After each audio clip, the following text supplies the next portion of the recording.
하나님의 부르심을 받고 주일 예배의 자리로 나오신 여러분을 환영하고 축복합니다. 다 같이 묵도하심으로 우리 하나님께 영과 진리로 예배드리시겠습니다.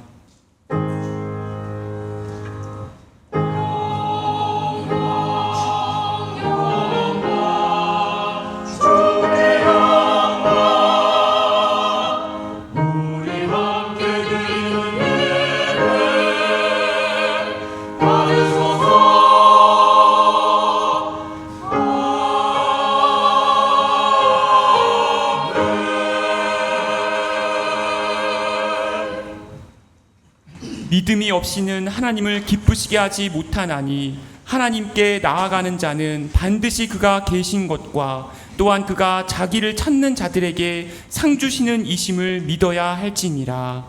아멘. 다 같이 찬송가 407장 구주와 함께나 죽었으니 찬송하시겠습니다.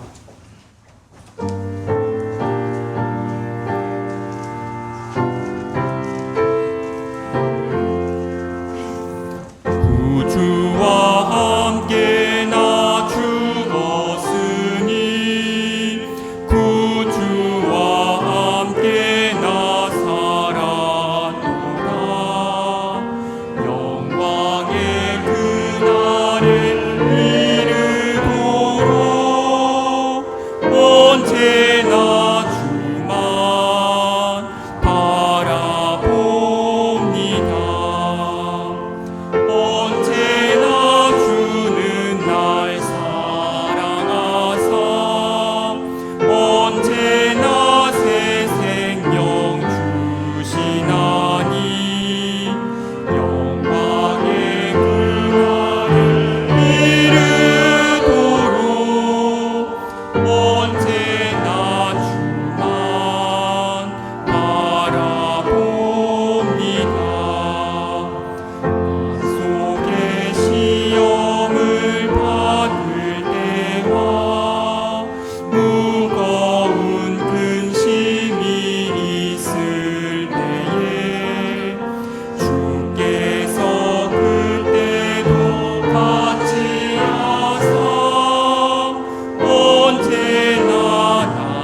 함께 교동문 35번 시편 84편을 성시교독 하시겠습니다. 만군의 여호와여, 주의 장막이 어찌 그리 사랑스러운지요.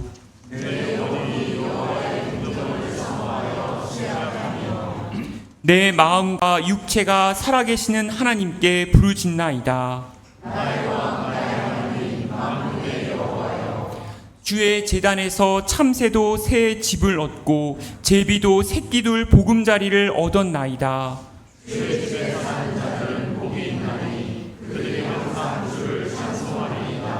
주께 힘을 얻고 그 마음에 시온에 대로가 있는 자는 복이 있나이다.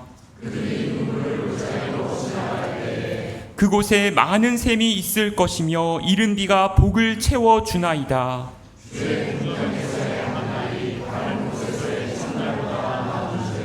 악인의 장막에 사는 것보다 내 하나님의 성전 문지기로 있는 것이 좋사오니.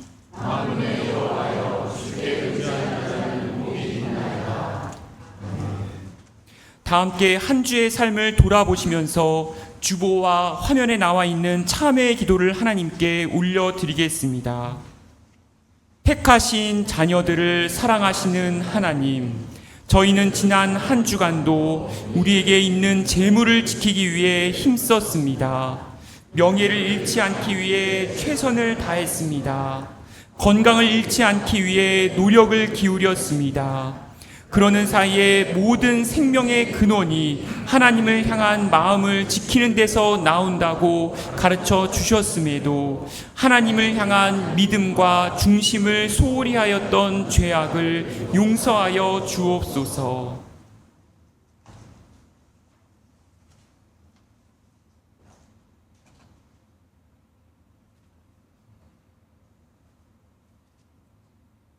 전능하신 하나님께서 우리를 사랑하셔서 우리 주 예수 그리스도를 통하여 모든 죄를 용서하시고 성령을 통하여 선하게 살 힘을 주십니다. 이제 주님의 평화를 누리십시오. 아멘. 이 시간 주위에 계신 교우님들과 함께 평화의 인사를 나누는 시간을 갖겠습니다. 주님의 평화가 함께 하십니다. 주님의 평화가 함께 하십니다. 이 시간 자리에 앉으셔서 우리의 신앙을 하나님과 교우님들 앞에 고백하는 시간을 갖겠습니다. 나는 전능하신 아버지 하나님, 천지의 창조주를 믿습니다. 나는 그의 유일하신 아들, 우리 주 예수 그리스도를 믿습니다.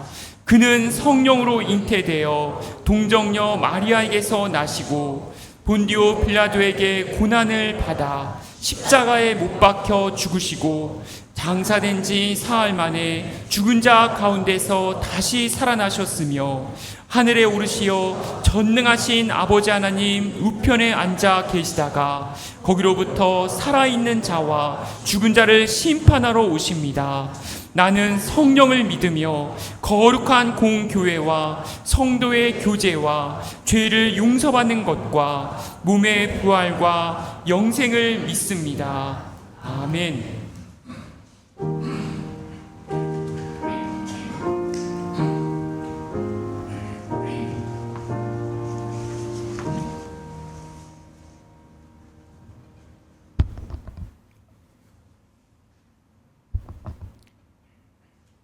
상한 갈대도 꺾지 아니하시고 꺼져가는 등불도 끄지 아니하시는 긍휼과 자비의 하나님, 우리를 죄와 사망의 법에서 건져내시어 영원한 생명으로 인도하시는 주님의 크신 사랑을 찬양합니다. 오늘도 거룩한 보좌 앞에 나와 신령과 진정으로 예배하는 저희들을 긍휼히 여겨주시고 홀로 영광 받아 주시옵소서. 생명을 주시는 주님, 때이른 무더위가 시작되었습니다. 올 여름은 날씨가 심상치 않을 것이라고 기상대에서 경고하고 있습니다. 때이른 무더위에서도 우리 교우님들의 삶을 붙들어 주셔서 여육간에 강건케 하여 주시고, 특별히 건강에 어려운 가운데 있는 교우들에게는 여호와 라파의 기적을 베풀어 주시기를 간절히 원합니다. 저희를 사랑하시어 너희는 내 것이라 인쳐주신 주님, 그 하나님의 사랑, 그 크신 하나님의 사랑을 잊은 채 저희들은 오만해졌습니다. 우리의 명성을 떨치고자 바벨탑을 쌓아가고 있습니다. 1.5도씨라는 기후 위기의 경계 온도를 넘어서고도 멈추려 하지 않고 하나님께서 주신 자원과 에너지를 무제한 투입하여 AI라는 바벨탑을 쌓아가고 있습니다. AI의 환상과 주식시장의 열풍에 취해 거대한 바벨탑을 세우는 것에 대하여 그 위험을 지적하는 목소리는 잘 들리지 않습니다.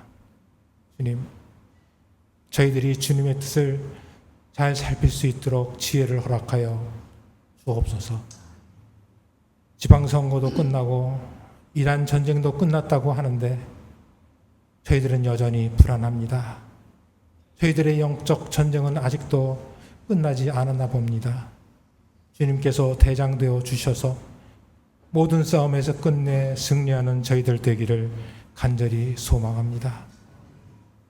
2026년 저희 삼회교회는 예수 그리스도를 아는 지식으로는 슬로건으로 나아갑니다.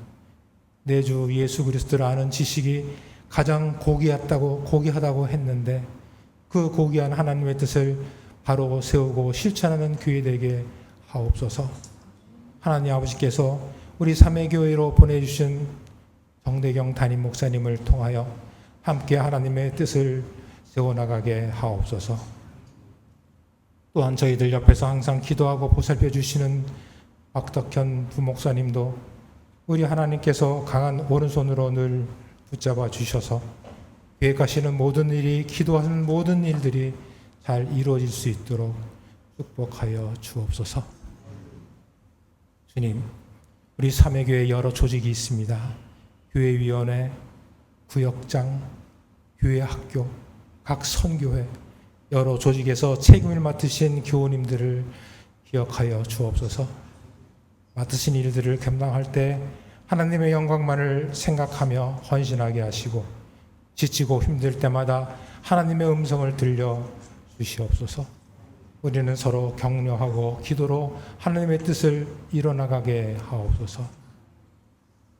우리 성가대 강경주 지휘자님, 민소영 반주자님, 솔리스트를 비롯한 모든 대원들에게 헌신을 기억하시고 하나님의 하늘에 신령한 것과 땅에 기름진 것들을 흡족히 내려 주옵소서. 입술이 부족하여 드리지 못한 모든 기도조차도 우리 하나님 다 들으실 줄을 믿사옵고 이 모든 말씀을 우리를 사랑하시는 예수 그리스도의 이름 받들고 기도드립니다.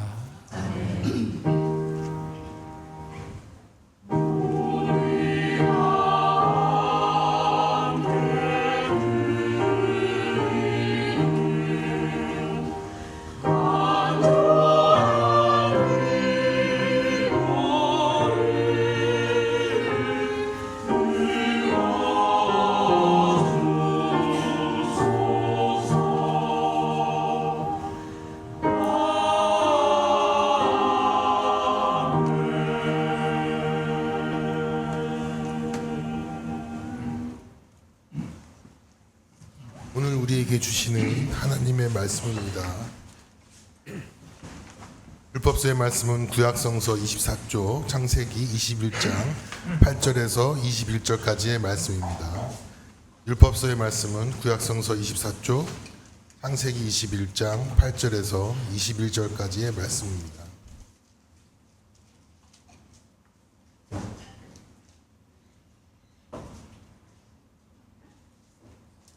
아기가 자라서 젖을 떼게 되었다. 이삭이 젖을 떼는 날에 아브라함이 큰 잔치를 벌였다. 그런데 사라가 보니 이집트 여인 하갈과 아브라함 사이에 태어난 아들이 이삭을 놀리고 있었다. 사라가 아브라함에게 말하였다. 저 여종과 그 아들을 내보내십시오. 저 여종의 아들은 나의 아들 이삭과 유산을 나누어 가질 수 없습니다. 그러나 아브라함은 그 아들도 자기 아들이므로 이 일로 마음이 몹시 괴로웠다. 하나님이 그에게 말씀하셨다. 그 아들과 그 어머니 여종의 일로 너무 걱정하지 말아라. 이삭에게서 태어난 사람이 너의 씨가 될 것이니 사라가 너에게 말한 대로 다 들어주어라. 그러나 여종에게서 난 아들도 너의 신이 그 아들은 그 아들대로 내가 한 민족이 되게 하겠다. 다음날 아침에 일찍 아브라함은 먹거리 얼마와 물 한 가죽 부대를 가져다가 하갈에게 주었다. 그는 먹거리와 마실 물을 하갈의 어깨에 메어 주고서 그들 아이와 함께 내보냈다. 하갈은 길을 나서서 브엘세바 빈들에서 정처 없이 헤매고 다녔다.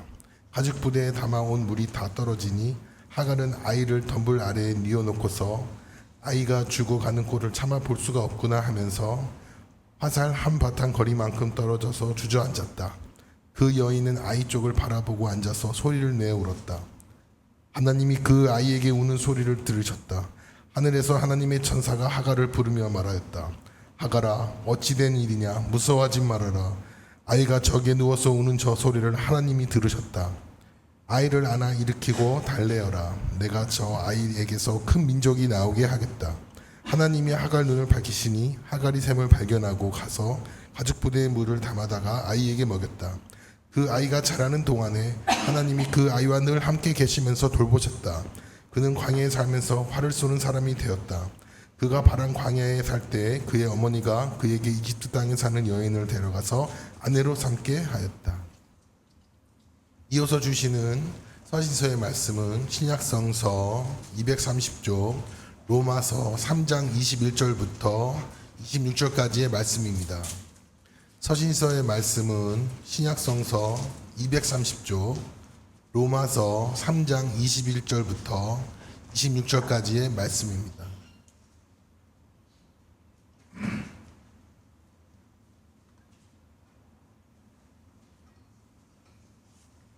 그러나 이제는 율법과 상관없이 하나님의 의가 나타났습니다. 그것은 율법과 예언자들이 증언한 것입니다.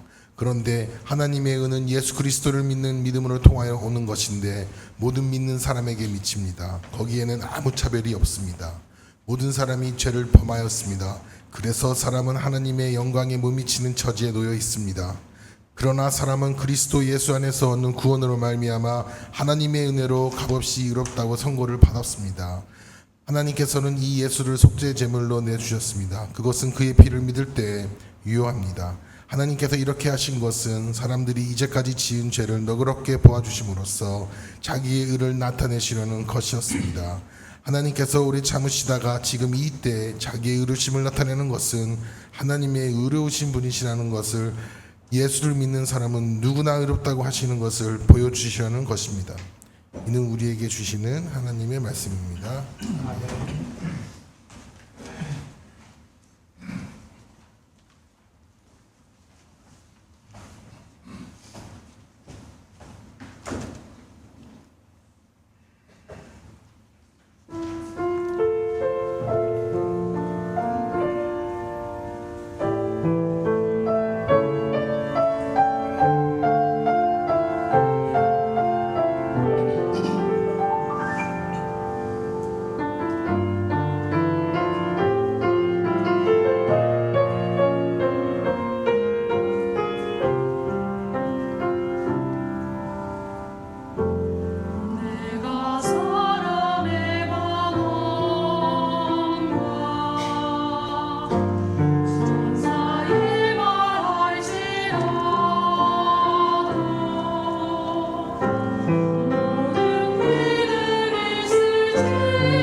아멘.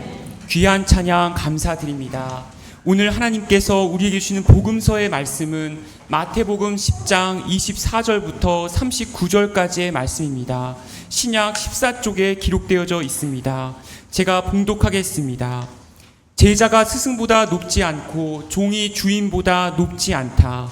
제자가 제 스승만큼 되고 종이 제 주인만큼 되면 충분하다.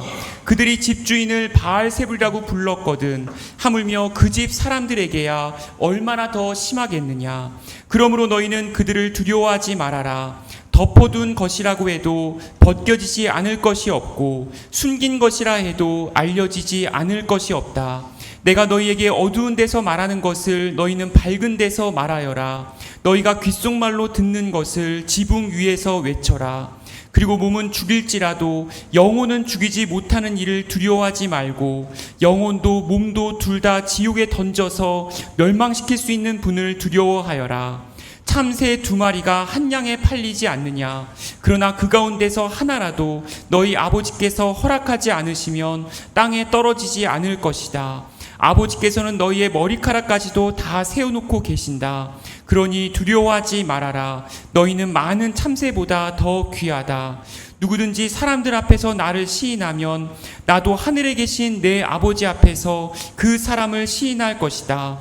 그러나 누구든지 사람들 앞에서 나를 부인하면 나도 하늘에 계신 내 아버지 앞에서 그 사람을 부인할 것이다. 너희는 내가 세상에 평화를 주려고 온 줄로 생각하지 말아라. 평화가 아니라 칼을 주려고 왔다. 나는 사람이 자기 아버지와 맞서게 하고 딸이 자기 어머니와 맞서게 하고 며느리가 자기 시어머니와 맞서게 하려고 왔다. 사람의 원수가 자기 집안 식구일 것이다. 나보다 아버지나 어머니를 더 사랑하는 사람은 내게 적합하지 않고 나보다 아들이나 딸을 더 사랑하는 사람도 내게 적합하지 않다. 또 자기 십자가를 지고 나를 따르지 않는 사람도 내게 적합하지 않다. 자기 목숨을 얻으려는 사람은 목숨을 잃을 것이요 나를 위하여 자기 목숨을 잃는 사람은 목숨을 얻을 것이다. 이는 우리에게 주시는 하나님의 말씀입니다. 아멘. 이제 정대경 담임 목사님께서 나오셔서 예수 그리스도 대속자라는 제목의 말씀을 선포하실 때 큰 은혜 받으시기 바랍니다.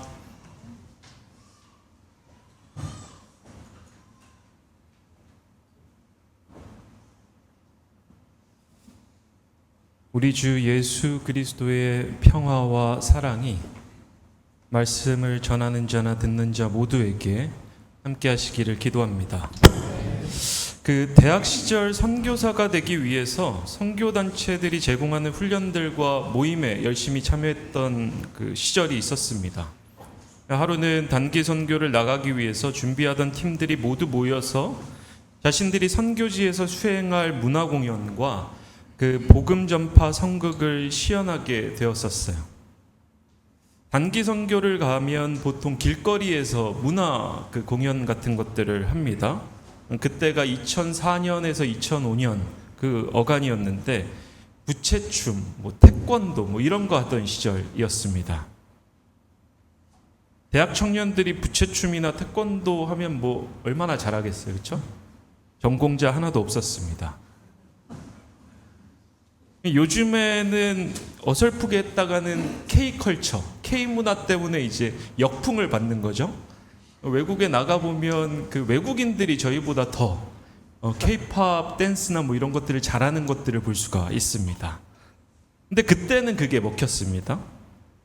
그렇게 부채춤도 추고 태권도 시범도 좀 보이면 외국인들이 관심이 있으니까 좀 찾아왔습니다. 그럼 현지에 있는 선교센터나 교회로 초대를 하는 거예요. 그러면 잘 대접해서 먹이고 복음도 제시하는 그런 방식의 선교 활동이었습니다. 그래서 본격적으로 선교지에 나가기 전에 한국에서 우리가 준비했던 것들을 다 시연하는 그 자리에 잠깐 모였습니다. 그때 이제 짤막한 선극도 같이 하게 됐었는데 대략 내용은 이런 겁니다. 버스 운전사와 버스에 탑승했던 승객들이 있었습니다. 산골짜기 길을 어두컴컴한 상황에서 막 달리고 있었어요. 그런데 이 길이 어둡다 보니까 앞이 잘 보이지 않던 상황에서 한 아이가 갑작스럽게 앞에 나타납니다. 운전사는 순간 갈등합니다. 이 아이를 치게 되면 아이는 죽겠지만 승객들은 살릴 수 있을 거다. 그런데 만약 아이를 피하고자 하면 자신의 승객들과 모두는 절벽 아래로 떨어져서 죽을 수밖에 없다. 성극의 대략적인 이 배경이 이런 거였던 거예요. 이 상황에서 기사는 아이를 침으로써 승객들을 살립니다. 그런데 승객들은 이 상황을 모르다 보니까 기사를 비난합니다. 살인자라고. 그런데 나중에 알고 보니 그 아이는 버스 기사의 외동 아들이었고 자신들을 살리기 위해 기사는 눈물을 머금고 그 아이를 죽게 한 것이라는 사실을 알게 됩니다. 이 이야기는 하나님이 자신의 독생자 예수님을 십자가에서 죽게 한 사건이 승객들과 같은 우리를 살리시기 위한 죽음이었다라는 것을 보여줍니다. 그 맥락에서 이 성극이 준비가 되어 있었던 거죠. 이 성극의 내용과 그 상황들을 얼추 이해하실 수 있겠죠. 근데 이게 복음 혹은 예수님의 대속적인 죽음에 대해서 잘 설명하는 것 같으세요? 그렇게 생각하시는 분들도 있을 거고 뭔가 이상한데? 라고 생각하시는 분들도 있을 겁니다. 근데 저는 그 당시에 이 공연을 보면서 뭔가 이상했어요. 예수님의 십자가 죽음, 대속적인 죽음을 이렇게 이해하는 게 맞나? 라는 의문이 생겼던 겁니다. 내용을 잘 살펴보면 결국에 아버지가 다른 사람들을 살리기 위해 아들을 죽인 거거든요.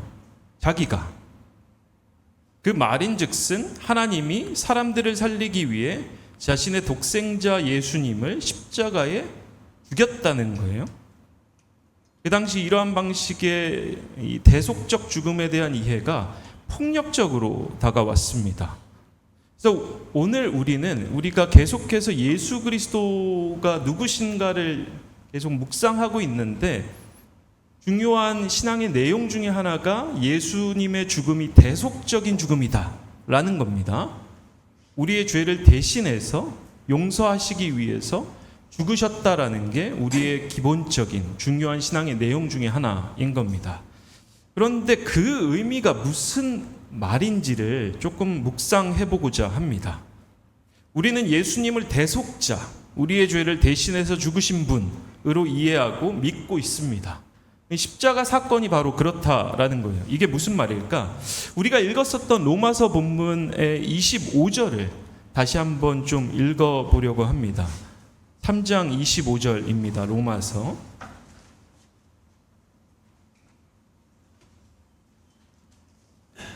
로마서 3장 25절을 찾으셨으면 한 목소리로 한번 읽어보겠습니다. 시작.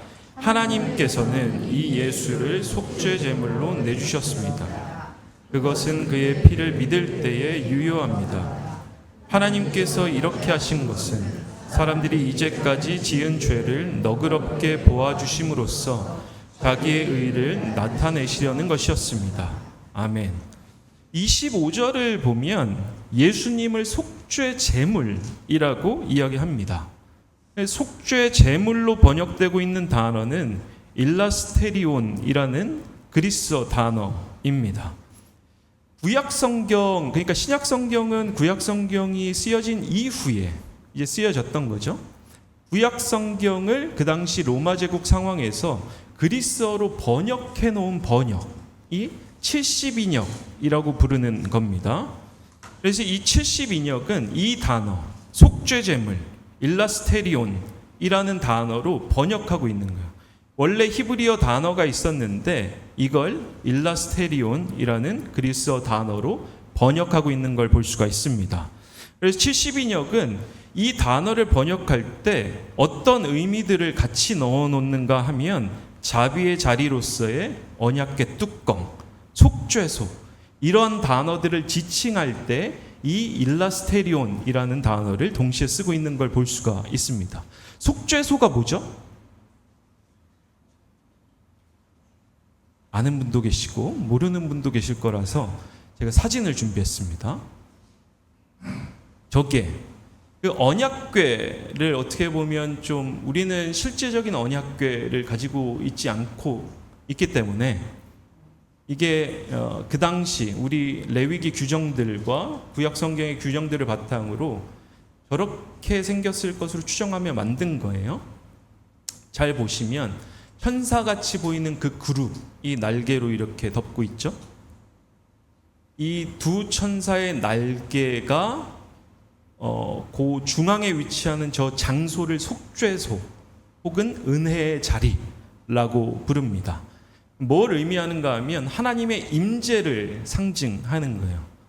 저 언약궤 안에는 뭐가 들어있는가 하면 모세가 받았다는 그 10계명의 두 돌판, 그리고 만나와 메추라기 사건을 기억을 하시죠. 광야 생활을 할 때 하나님이 날마다 아침마다 주셨다는 그 만나를 담아 놓았던 그 금항아리, 만나와 금항아리가 있고, 또 다른 거 하나는 아론이, 그렇죠, 역시 우리 교회의 수준이 이렇습니다. 아론의 뭐라고요? 쌍난 지팡이. 그러니까 죽어있는 지팡이에다가 싹이 돋아나게 하셨던 그 사건, 하나님의 주권, 하나님의 권위를 상징하는 그 지팡이를 넣어놨던 게 저기 이 뚜껑을 열면 그 안에 그런 것들이 배치가 돼 있는 거예요. 그리고 뚜껑 역할을 하는 저 천사가 있는 그 조형물, 그 자리가 이제 속죄소, 하나님의 임재의 상징을 의미하는 은혜의 자리, 이런 것들입니다. 근데 저 속죄소, 은혜의 자리, 저 뚜껑을 이 일라스테리온이라고 번역을 하고 있는 거예요. 72역은. 그러니까 예수님이 저 속죄소가 되셨다, 속죄의 제물이 되셨다라고 이 로마서 본문은 오늘 우리에게 이야기를 하고 있는 것입니다. 그럼 무슨 의미일까? 구체적인 그 의미와 내용, 그러니까 이 단어가, 일라스테리온이라는 단어가 구약성경 안에, 72역 안에서 이런저런 그 내용들과 의미들을 가진 것들로 표현되고는 있지만 일관되게 뭘 의미하는가 하면 속죄의 예식에 관련된 것들을 의미하는 겁니다. 다시 말해서 예수님이 일라스테리온이 되셨다라는 걸 뭘 의미하는가 하면 예수님의 죽음, 예수님이 속죄의 예식의 필수적인 것이 되셨다라는 걸 증언하고 있는 게 로마서 3장 25절의 내용인 거예요. 예수님은 속죄와 연관된 무엇이 되셨다라고 이야기하고 있는 것입니다. 구약시대에는 1년에 단 하루 유대교 달력으로 7월 10일인 대속죄일에 이스라엘 공동체 전체의 죄를 용서받기 위해서 대제사장이 지성소에 들어가는 그 속죄 의식을 가졌습니다. 사진도 하나 더 준비를 했는데, 저게 이제 이스라엘 이 광야 생활을 할 때 하나님 앞에 예배를 드렸었던, 그 제사를 드렸었던 그 성막을 본떠서 만들어 놓은 형태인 거죠. 나중에 요즘에는 뭐 인공지능도 잘 돼 있고 구글을 찾아보시면 쉽게 접근하실 수 있으니까 한번 찾아보셔도 좋습니다. 저 안에 이제 성소가 있고 성소 안에도 지성소라고 불리는 그 공간이 있는데 거기가 이제 휘장으로 막혀 있는 거죠. 대제사장도 1년에 한 번 들어갈 수가 있습니다. 근데 죽음을 방지하기 위해서 대제사장이 입는 그 의복의 규정들이 다 나타나 있거든요. 금 장식 같은 것들이 포함되어 있는 그 의복을 입고 들어가는 거예요. 왜 그럴까? 대제사장이 화려한 걸 좋아해서? 금이라는 것은 순결함을 상징하는 겁니다. 지성소 안에도 그 아까 보셨던 그 언약궤도 금으로 만들어져 있는 거예요. 왜 그럴까? 저 지성소라는 것은 상당히 순결한 장소이고 순결하지 못한 자가 들어가면 죽음을 당하는 겁니다. 전승에 따르면 대제사장이 자기의 발목에 방울을 메고 들어갔다라는 그 기록들이 좀 있어요. 뭔 말인가? 대제사장이 들어갔는데 자기의 죄가 제대로 속죄되지 않으면 대제사장도 죽는 겁니다. 그래서 주기적으로 이걸 흔들어 보는 거예요. 이 사람이 살아있는지 죽었는지. 그래서 죽어 있으면 끄집어내는 거죠. 그런 방식. 그런 대제사장도 1년에 한 번 정도만 들어갈 수 있었던 저곳이 지성소였던 것입니다. 그래서 1년에 한 번 대제사장이 이 대속죄일에 저 지성소 안으로 들어가서 이스라엘 공동체 전체의 죄를 용서해 달라고 하나님 앞에 제사 드리고 피를 뿌리는데, 어떤 방식이었는가 하면 먼저는 자신의 죄를 씻기 위해서 송아지를 죽입니다. 숫송아지 죽이고 그 피를 저 지성소 안에 들어가서 뿌려요. 그리고 나옵니다. 그리고 나와서 이스라엘 회중 전체의 죄를 용서받기 위해서 수염소 2마리를 준비합니다. 그래서 한 마리는 죽이고 그 피를 또 안에 들어가서 뿌리는 거예요. 나머지 한 마리는 광야로 떠나 보냅니다. 그런 방식으로 이스라엘의 모든 불의와 죄를 염소에게 전가시키고 한 마리는 죽이고 피를 뿌림으로써, 한 마리는 이스라엘 공동체로부터 멀리 떠나보냄으로써 이스라엘의 죄가 이스라엘로부터 벗어났다, 없어졌다라는 것들을 상징적으로 보여주고 있었던 것입니다. 오늘 본문의 25절이 예수님을 속죄의 제물로 이야기하고 있다는 것은 이런 배경 가운데 이야기하는 것입니다. 그러니까 하나님의 뜻과 말씀에 따라 살지 못하는 우리들의 죄, 하나님이 원하시던 모습이 아닌 상처와 아픔이 새겨져 있는 우리들의 삶, 우리 안에 있는 모든 부정성들이 예수님에게 전가되고 소와 염소가 제사장과 이스라엘 공동체를 대신해 죽었던 것처럼 예수님께서 죽으셨다라는 걸 호괄하고 있는 그 본문이 오늘 우리가 읽었었던 로마서 3장의 본문들이었던 것입니다. 여기서 중요한 사실은 예수님의 죽음이 성부 하나님에 의한 죽음이 아니라는 사실입니다. 그러니까 우리가 잘못 오해하면 아버지가 아들을 죽인 사건으로 오해할 수가 있는데 그게 아닌 거예요. 이걸 구분하는 게 중요합니다. 아버지가 아들을 죽인 사건으로 이해하면 하나님은 다수를 위해서 소수를 희생할 수도 있는 분, 다수를 위해서 소수를 죽이실 수도 있는 분으로 하나님을 잘못 오해할 수가 있는 것입니다. 이스라엘의 속죄 제사를, 이 되게 길고 지루한 것들을 제가 왜 설명드리는가 하면 이 부분을 이해하기 위해서는 속죄 제사에 대해서 이해할 수 있어야 되기 때문에 말씀을 드렸던 거예요. 제사장이 자신의 죄를 속량하기 위해서 숫송아지한테 머리에 안수하고 자신의 죄를 전가시키죠. 이스라엘 전체의 죄를 속량하기 위해서, 이스라엘의 죄를 전가시키기 위해서 대제사장이 대표로 염소에게 이스라엘 공동체의 죄를 전가시키죠. 그리고 누가 죽입니까? 대제사장이 죽이는 겁니다. 죄인들이 죽이는 겁니다.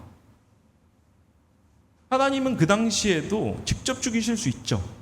엘리야 사건들을 보면 불 같은 게 내려와서 제물들을 태워버리잖아요. 그렇죠? 근데 하나님이 그렇게 하실 수 있는데도 불구하고 직접 제물을 죽이시지 않았던 거예요. 왜?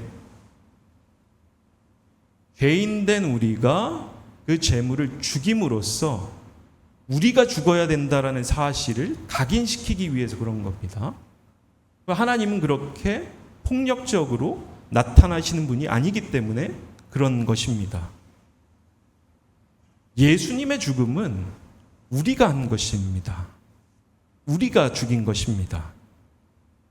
죄인인 우리가 우리의 죄를 그분께 전가하고 사람들의 손에 이끌려 예수님이 십자가에 못 박히심으로써 죽고 그의 피가 뿌려짐으로 속죄의 제사가 이루어졌다는 사실을 기억해야 합니다. 소와 염소의 피가 속죄소에 뿌려졌던 것처럼 주님의 피가 하나님을 만나는 자리, 하나님의 임재를 상징하는 그 자리에 뿌려졌습니다. 그렇기 때문에 오늘 우리가 읽었었던 25절을 다시 한번 보시면 뭐라고 기록하고 있는가 하면 그것은 그의 피를 믿을 때에 유효합니다.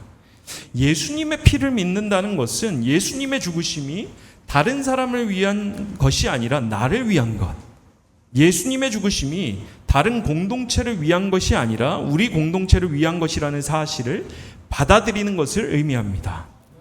예수님의 죽으심과 피 흘리심을 믿는다는 것은 더 이상 우리가 우리의 죄된 본성을 따라 사는 것이 아니라 우리를 위해 죽으신 분, 바로 그리스도를 위해 사는 것을 의미합니다.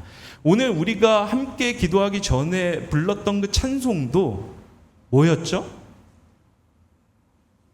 그리스도와 함께 죽고 그리스도와 함께 살고, 그리스도와 함께 죽는다는 것은 내가 나를 위해서 사는 것이 아니고 우리를 위해 죽으신 분 그리스도를 위하여 사는 것을 의미하는 것이다. 갈라디아서 2장 19절로부터 20절은 이렇게 기록하는데 한번 찾아보겠습니다. 갈라디아서 2장 19절로부터 20절입니다.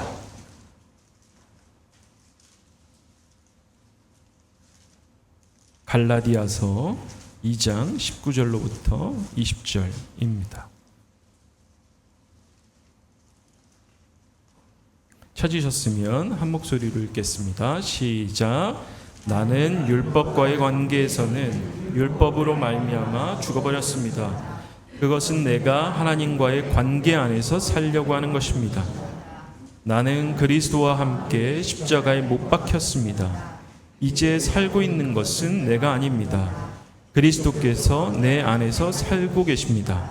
내가 지금 육신 안에서 살고 있는 삶은 나를 사랑하셔서 나를 위하여 자기 몸을 내어주신 하나님의 아들을 믿는 믿음 안에서 살아가는 것입니다. 아멘.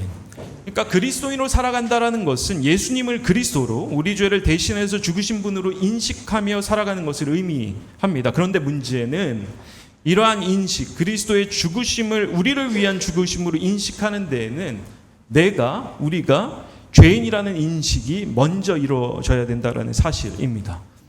한번 생각을 해보면 좋을 것 같아요. 죄인이세요?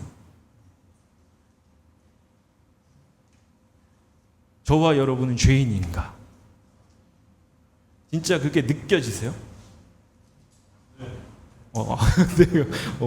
그렇게 느끼시는 분들도 있고 약간 긴가민가 내가 죄인이 맞다 앞에 서면 표정들이 다 보입니다. 내가 죄인이 맞나?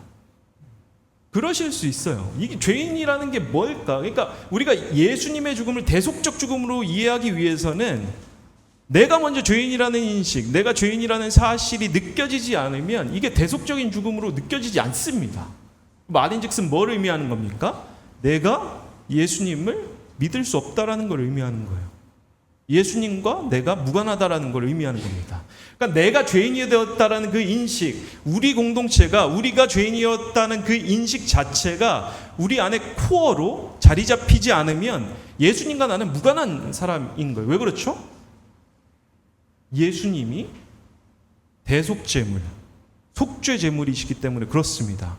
예수님의 하셨던 그 사역의 핵심은 우리를 구원하신 그 사역인데, 그 구원이라는 것은 우리가 죄인 되었다라는 그 인식으로부터 출발하는 것입니다. 죄인이라고 이해되지 않고 죄인이라고 고백되지 않으면 예수님과 나는 무관한 사람인 거예요. 오늘 본문 23절은 이렇게 기록을 합니다. 모든 사람이 죄를 범하였습니다. 그래서 사람은 하나님의 영광에 못 미치는 처지에 놓여 있습니다.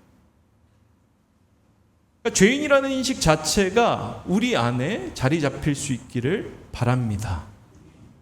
정죄감에 휩싸이라고 말씀드리는 것은 아니에요. 정죄감과 죄인이라는 인식은 다릅니다. 정죄하고 참소하는 것은 누구의 사역인 거죠? 성경을 찾아보면 그것은 사탄의 사역입니다. 근데 우리 하나님은 정죄하지 않으시는 분이신 거예요. 죄인 되었다라는 그 인식은 도대체 뭘 의미하는가? 신학자 폴 틸리는 이 죄라는 것을 소외라는 개념으로 설명을 합니다. 사람은 누구나 관계를 맺으면서 살아갑니다. 자기 자신과의 관계, 가족과 친구, 폭넓게는 자연을 포함한 타자와의 관계, 궁극적으로는 하나님과의 관계를 맺으면서 살아갑니다. 잘 떠올려 보시면 우리는 우리가 꿈꾸는 이상적인 모습들이 있죠. 찬란하게 빛나는 나의 모습, 타자와의 관계에서도 각자가 생각하는 이상적인 관계의 모습들이 있습니다. 다 있으실 거예요. 예를 들면 행복한 가정, 친구, 공동체의 모습들, 나는 어떤 사람이 되었으면 좋겠다라는 그 이상적인 모습들. 어떻게 그 이상적인 모습들이 잘 실현되어 계세요? 부부 관계는 괜찮으십니까? 자녀와의 관계는 괜찮으세요? 지인들과 친구와의 관계는 괜찮으세요?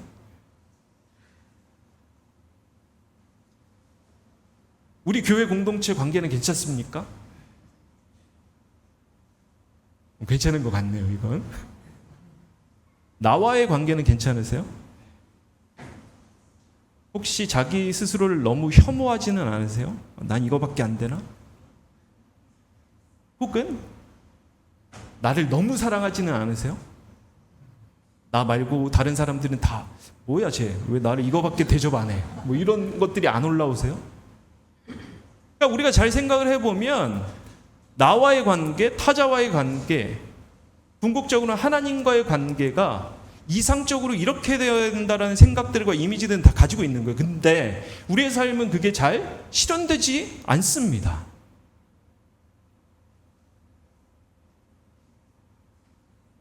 근데 그게 하나님의 뜻일까? 하나님이 원하는 나의 모습과 우리의 모습일까? 아닌 거예요. 창세기 1장을 보면 하나님이 모든 것들을 각 피조물들을 창조하시고 반복되는 구절들이 있어요. 뭐죠?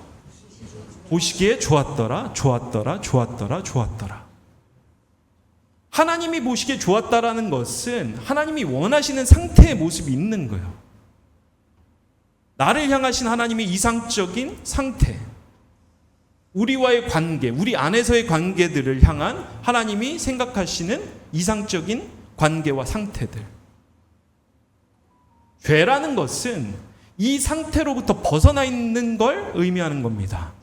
그러니까 단순히 도덕적으로 우리가 혹은 종교적으로 지켜야 되는 그 수칙들이 있는데 그 도덕 수칙을 위반했다, 혹은 종교적인 수칙들을 위반했다는 것 이상을 의미하는 게 죄라는 상징인 거예요. 주일날 교회를 못 나왔다? 주일날 성수해야 되는데 못 나왔다? 그 행동 수칙을 어긴 것이 죄가 아닌 거예요. 관계적인 것을 의미하는 게 죄인 것입니다. 하나님이 원하시는 나의 모습, 하나님이 원하시는 우리의 모습, 그 상태로부터 벗어나 있는 그 상태, 하나님이 원하시는 그 모습으로부터 어긋나 있는 상태가 죄인 것입니다. 죄로부터 우리가 벗어날 수 있습니까? 없습니다. 스스로 미워질 때가 있으세요? 예수 그리스도를 찾으십시오. 다른 사람이 사랑스러운 존재가 아니라 나의 도구처럼 여겨지십니까? 아니면 나의 경쟁자나 적처럼 여겨지십니까? 예수 그리스도를 찾으십시오. 왜 그렇습니까? 그리스도께서 우리의 죄, 우리의 잘못된 상태, 우리의 소외된 상태를 도말하시고 우리를 하나님과 사람, 모든 피조물과의 관계를 회복해 하셨기 때문에 그렇습니다. 그래서 골로새서 1장 20절은 십자가를 통한 대속을 뭐라고 이야기를 하는가 하면 화해라고 이야기를 하는 거예요.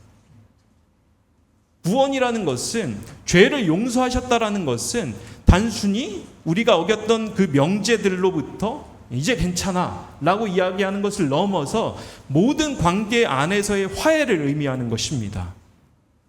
나와의 화해, 다른 사람과의 화해, 오늘 기도해 주셨던 것처럼 모든 자연 피조물들에게 우리가 가했던 그 가해로부터의 화해, 관계의 회복, 이 모든 것들로부터 함께 하시는 하나님과의 관계의 회복들을 의미하는 것이 대속적 죽음이 일으키고 있는 것입니다. 골로새서 1장 20절은 그래서 이렇게 이야기를 하는데, 그분의 십자가의 피로 평화를 이루셔서 그분으로 말미암아 만물을, 곧 땅에 있는 것들이나 하늘에 있는 것들이나 다 자기와 기꺼이 화해시키셨습니다. 아멘. 내가 죄인이라는 말은 우리가 하나님이 필요하다라는 사실을 의미합니다. 우리가 유한한 존재라는 사실을 의미하는 게 죄라는 상징입니다. 우리는 아무리 발버둥 쳐도 죽음을 벗어날 수가 없습니다. 아무리 자유를 추구해도 완벽한 형태의 자유를 확보할 수 없습니다. 아무리 도덕적으로 완벽해지려 할지라도 그렇게 될 수 없습니다. 우리의 힘으로 행복의 조건을 온전히 충족해내려고 할지라도 그렇지 못합니다. 그게 사람인 것입니다. 나의 존재가, 나의 삶이, 우리의 존재가, 우리의 삶이 아무리 우리 노력으로 완벽에 도달하려고 할지라도 그럴 수 없다라는 것. 그렇기 때문에 하나님이 필요하다라는 것, 그 사실을 가르쳐 주는 것이 우리가 죄인 되었다라는 그 상징의 의미인 것입니다. 우리가 죄인 되었다는 그 사실이 폭로될 때 비로소 하나님의 구원이 우리에게 다가올 수가 있습니다.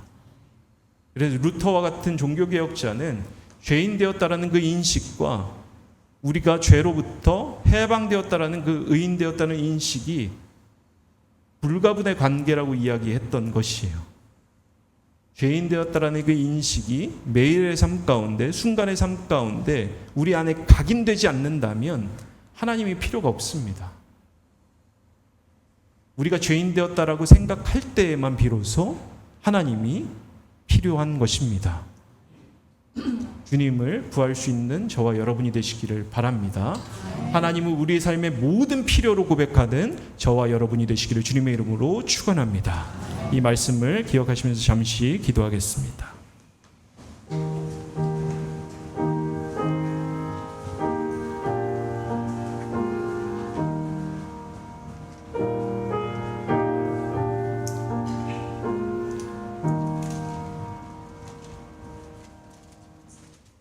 귀한 말씀 감사드립니다. 주신 말씀 기억하면서 찬송가 149장 주 달려 죽은 십자가 다 함께 찬송하시겠습니다.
다 함께 일어나셔서 찬송가 50장 2절을 찬송하시면서 봉헌하시겠습니다.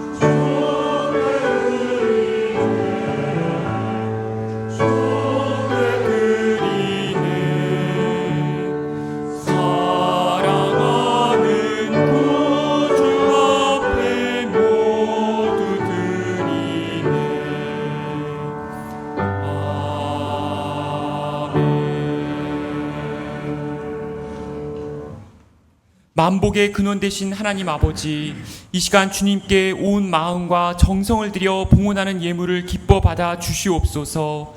물질이 있는 곳에 저희의 마음도 있다고 하셨으니 차고 넘치도록 주시는 주님께 온전히 기쁜 마음으로 드리게 하여 주옵소서. 봉헌 예물을 온전히 올려드릴 때에 결코 아까워하지 아니하고 자랑하지 아니하며 오직 주님께서 허락하신 은혜에 대한 감사가 흘러 넘쳐서 드리는 예물 되게 하여 주시옵소서. 예물을 드리는 중심을 주님께서 보시고 더욱 상상할 수 없는 은혜로 채워줄 줄 믿으며 오늘 드려지는 손길마다 기억하여 주시고 시험에 들거나 고난 중에 있는 영혼들에게 하나님의 은혜로 회복되는 역사가 있게 하여 주옵소서. 또한 저희가 삶의 자리에서 순간순간 드리는 마음과 시간을 하나님께서 귀하게 사용하여 주셔서 이 세상에 한 영혼도 소외되지 않고 오직 예수 그리스도께서 함께 하시는 하나님 나라가 이루어지게 하여 주옵소서. 오늘 담임 목사님 말씀을 통해서 저희의 마음에 말씀이 아로 새겨지고 행동으로 나아가서 삶의 변화가 있게 하여 주시옵시고 저희의 삶 전체가 하나님께 온전히 올려드려지게 하여 주시옵소서. 예수님의 이름으로 기도드립니다. 아멘.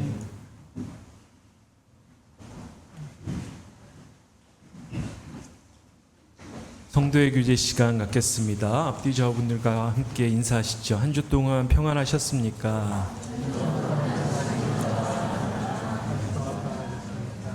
예, 교회 소식 몇 가지 알려드릴 텐데 나눠드린 순서지 뒷면을 참조해 주시면 감사하겠습니다. 오늘 예배 이후에는 구역장 모임이 있습니다. 교제 나누시다가 12시 35분까지 우리 도란방으로 모여주시면 감사하겠습니다. 더불어 이번 주는 우리 최병철 박희정 교우님께서 특식으로 섬겨주셨는데 교회를 대신해 감사하다는 말씀을 드립니다. 선교회별 모임이 다음 주에 있고 저희 3회 독서회가 그 주보에 나와 있는 것과 달리 한 주 수년하고 7월 5일 날 모이게 됩니다. 참조해 주시면 감사하겠습니다. 예, 가능하신 분들은 다 함께 일어서셔서 주기도문으로 찬송하신 이후에 박 목사님의 축도로 예배를 마치겠습니다.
이제는 우리 주 예수 그리스도의 은혜와 하나님 아버지의 극진하신 사랑하심과 성령님의 위로 교통하심이 하나님의 영원한 위로와 선한 소망 가운데 우리를 위해 자기 목숨을 버리신 예수 그리스도의 대속의 은혜를 삶 속에서 실천하는 우리 교회 모든 교우님들의 머리 위에 이제부터 영원까지 항상 함께 하시기를 간절히 축원하옵나이다.